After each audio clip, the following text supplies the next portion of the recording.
నువ్వెందుకు చూస్తున్నావు? అన్నయ్య ఆపుతారా మీరు? సందు దొరికితే చాలు ఓ గొడవ పడిపోతూ ఉంటారు. లేకపోతే ఎలా మాట్లాడుతున్నాడు చూడు. అబ్బా మరి నువ్వు మాట్లాడిందేంటి?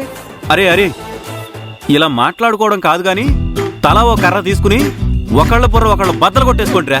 లేదనుకో మీ ఇద్దరు కలిసి మా ఇద్దరు బుర్రలు పగలగొట్టేసేయండి. ఏ గోలా ఉండదు. అసలు ఎందుకు పిలిచామో చెప్పనివ్వకుండా ఓ గొడవ పడిపోతున్నారేంటి? సరే ముందు అదేంటో చెప్పు. ఒరేయ్, ఇటు అన్నపూర్ణ వదిన కాని అటు లలిత వదిన కాని ఎందుకు ఎలక్షన్స్ లో నిలబడ్డారంటే వాళ్ళ కారణాలు వాళ్ళకున్నాయి. ఎవరిని కాదు అనలేము, ఎవరిని వద్దు అనలేము. అయితే వీళ్ళిద్దరి మధ్య గొడవలు పెడితే అది వాడికి ప్లస్ అవుతుందని చైర్మన్ గారు అనుకుంటున్నాడు. అదే లెక్కలు వేస్తూ ఉన్నాడు. వాడికి మాత్రం మనం ఆ అవకాశం ఇవ్వకూడదురా. అంటే ఏముంది, ప్రచారం చేసేటప్పుడు పెద్దత్తయ్య చిన్నత్తయ్య ఏదో ఒక చోట ఎదురు పడుతూ ఉంటారు. ఆ ఎదురు పడినప్పుడు చైర్మన్ మనుషులు వీళ్ళు గొడవ పడేలాగా ఏదో ఒకటి చేస్తూ ఉంటారు.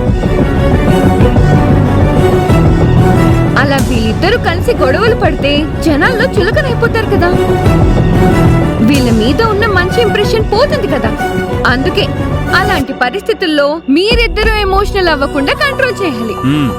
లలిత వదిన పక్కన నువ్వుండు, అన్నపూర్ణ వదిన పక్కన నువ్వుండు. వాళ్ళిద్దరిని కంట్రోల్ చేసే బాధ్యత మీది. అర్థమవుతుందా? ఒకరు రెచ్చగొడితే రెచ్చిపోయే అలవాటు మా అన్నపూర్ణ అత్తయ్యకి లేదు. ఆవిడకి చెప్పు. మళ్ళీ మొదలెట్టారు. అనవసరంగా గొడవ పెట్టుకునే అలవాటు మా అమ్మకు కూడా లేదు. ఒరే ఒరే, అందరూ మంచి వాళ్లేరా, కానీ అవతల వాడే ఎదవలకి బ్రాండ్ అంబాసిడర్ లాంటి వాడురా. అందుకని చెప్తున్నాను. ముందు మీరిద్దరు చేతులు కలుపుకోండి. దేనికి? దురదొస్తే గోక్కోడానికి. ఒరే ఒరే ఆగరా. ఇప్పుడు చెప్పాను కదమ్మా మీ బాధ్యతలు ఏంటి అనేది. అదే స్టాండ్ మీద ఉంటాము అని ప్రమాణం లాంటిదన్నమాట. చేతులు కలపండి.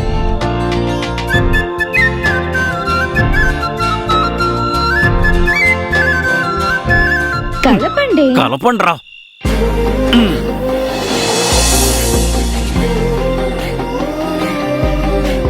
ప్రేమే వరం ప్రేమే జయం ప్రేమే ప్రియం సుమసాగరం. ఆలస్యమే అయినా సరే కలిసే క్షణం ఓ సంబరం. ఎవరికెవరని రాసి ఉందో తెలియదెవరికే ఎంత మాత్రం. మనసు మనసో కలిసినెప్పుడో మొదలు మనుషుల కథ.